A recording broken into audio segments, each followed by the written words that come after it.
And we continue with Jack the Giant Killer by Richard Doyle.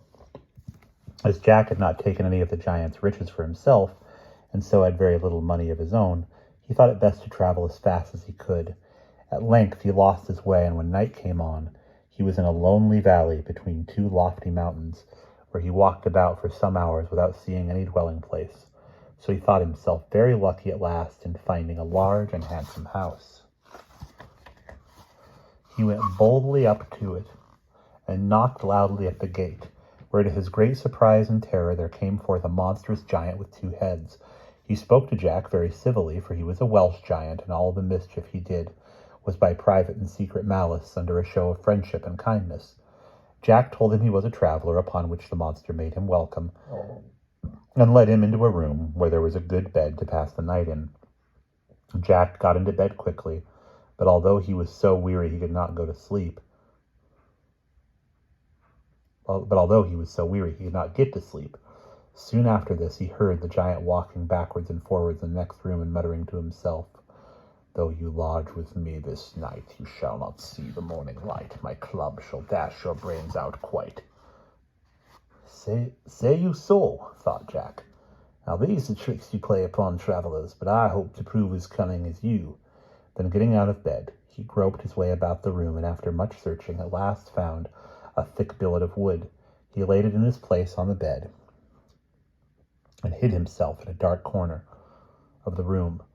In the dead of night, the giant came with his great club and struck many heavy blows on the bed in the very place where Jack had laid the billet, and then he went back again to his own room, thinking that he had broken all the bones in Jack's body.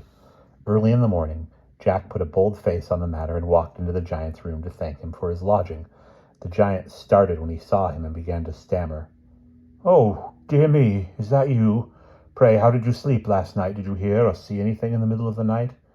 "Nothing worth speaking of," said Jack carelessly. "A rat, I believe, gave me 3 or 4 slaps with his tail and disturbed me a little, but I soon went to sleep again."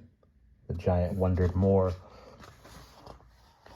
and more at this, that he did not answer a word, but went to bring 2 great bowls of hasty pudding for their breakfast. Jack wished to make the giant believe that he could eat as much as himself, so he contrived to button a leather bag to himself, and slipped the pudding into the bag, while he seemed to be putting it into his mouth. When breakfast was over, he said to the giant, "Now I will show you a fine trick. I can cure all wounds with a torch. I could cut off my head one minute, and the next put it again on my shoulders. You shall see an example."